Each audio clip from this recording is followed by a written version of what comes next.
చంద్రబాబు నాయుడు ఆనాడు ముఖ్యమంత్రిగా ఉండి ఎంత ఘోరమంటే హైదరాబాద్ నడిబొడ్డున ఉండే తెలంగాణ గడ్డలో ఉండేటువంటి రాజధానిలో మన శాసనసభలో తెలంగాణ పదాన్ని నిషేధించినాడు. తెలంగాణ అనవద్దని స్పీకర్ ద్వారా రూలింగ్ ఇప్పించినారు.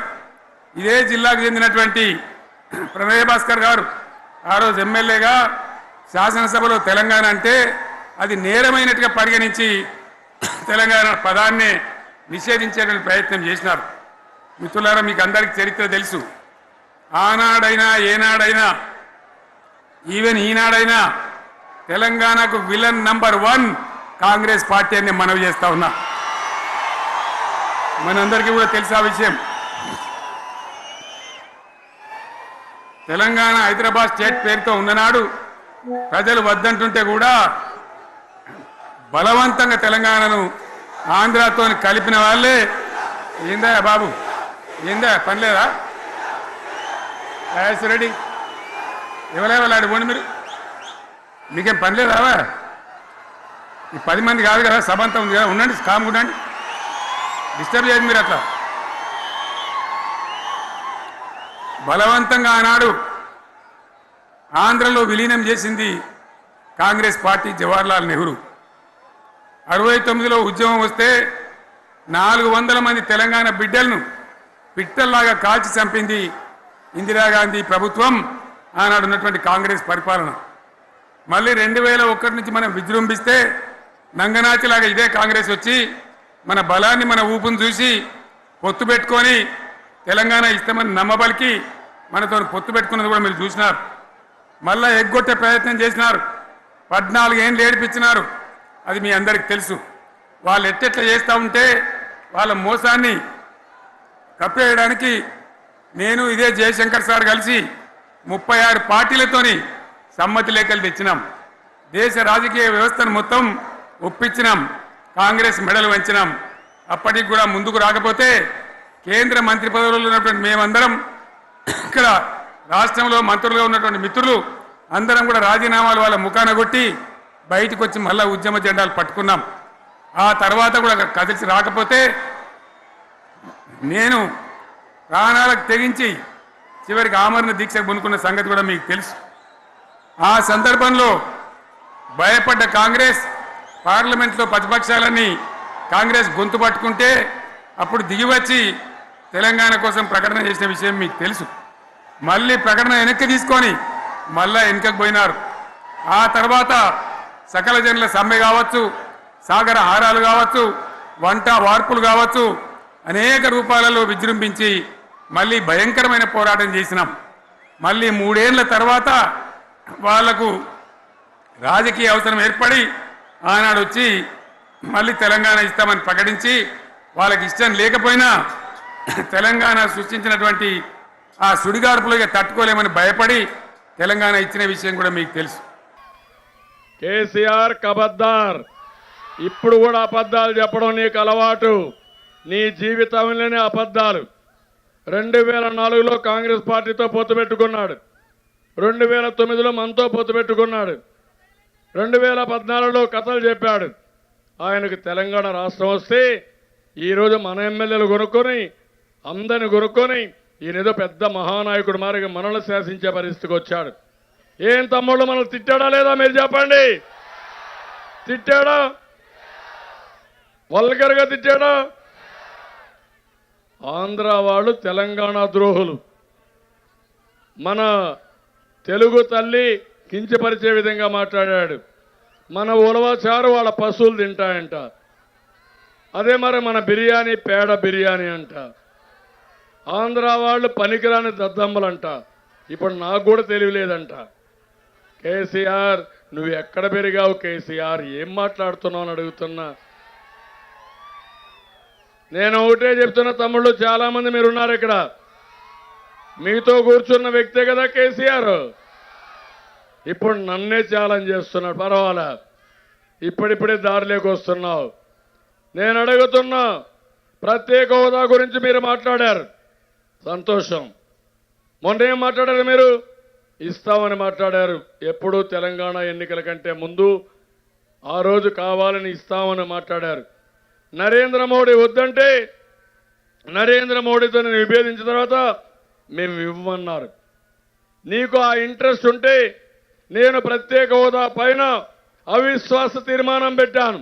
ఎందుకు అవిశ్వాస తీర్మానానికి మీరు రాలేదు, ఎందుకు మాకు సపోర్ట్ చేయలేదు చెప్పమని ఈ పెడన సభ ద్వారా కేసీఆర్ నిలదీస్తున్నారని చెప్పి కూడా నేను మీకు తెలియజేస్తున్నాను. ఆంధ్రప్రదేశ్ అభివృద్ధి అవుతా ఉంటే ఈ కేసీఆర్ అసమర్థుడు ఏమీ చేయలేకుండా నా మీద కుట్రబంతున్నాడు. హైదరాబాదు ఉమ్మడి రాజధాని, 10 సంవత్సరాలు ఉమ్మడి రాజధాని.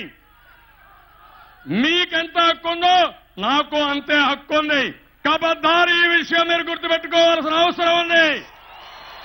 ఎన్నికల సమయంలో అన్ని రాజకీయ పార్టీలు ఎన్నికల నియమావళికి కట్టుబడి ఉండాలి. అంతేగాని ప్రభుత్వం అధికారంలో ఉందని స్టింగ్ ఆపరేషన్లు చేయడం, తప్పుడు డాక్యుమెంట్లు తయారు చేయడం, ఫోన్లు ట్యాప్ చేయడం, ఇది నీచాతి నీచం అని చెప్పి కూడా నేను మీకు తెలియజేస్తున్నా. ఫోన్లు ట్యాప్ చేసి గవర్నమెంట్లే పడిపోయినాయి. ఈ రోజు నేను ఒక వ్యక్తి కాదు, ఆంధ్రప్రదేశ్ ముఖ్యమంత్రిని, మీ గౌరవాన్ని కాపాడే ప్రతినిధిని. అలాంటిది నా ఫోన్ ట్యాప్ చేసే అధికారం ఈ కేసీఆర్కి ఎవరిచ్చారో మీరే చెప్పాల్సిన అవసరం ఉంది. నేనేమైనా తెలంగాణలో ఈ కేసీఆర్కి సర్వెంట్ తమ్ముళ్ళని మిమ్మల్ని అడుగుతున్నా. నాదొక ప్రభుత్వం, నీదొక ప్రభుత్వం. హైదరాబాద్ ఉమ్మడి రాజధాని. లా అండ్ ఆర్డర్ గవర్నర్ చేతిలో ఉండాలి. అలాంటిది మీరు మా మీద ఫోన్ ట్యాపింగ్లు చేసి ఫ్యాబ్రికేటెడ్ డాక్యుమెంట్స్ పెట్టుకొని నన్ను బెదిరించాలంటే నీ తరం కాదు. ఆ విషయం మీరు గుర్తుపెట్టుకోవాల్సిన అవసరం ఉంది. మీకు ఏసీబీ ఉంది, నాకు ఏసీబీ ఉంది.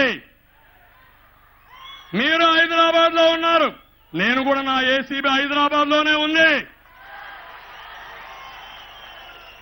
నీకు పోలీసులు ఉన్నారు, మాకు కూడా పోలీసులు హైదరాబాద్ లోనే ఉన్నారు.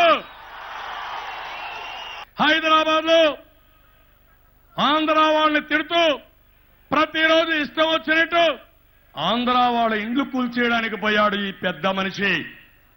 నేను అడుగుతున్నా, మా ఫోన్లు ట్యాప్ చేసినప్పుడు సెక్షన్ 8 ఉంటే, అధికారాలు గవర్నర్కు ఉంటే మా మీద పెత్తనం చెలాయించడానికి మీరెవరని నేను అడుగుతున్నా.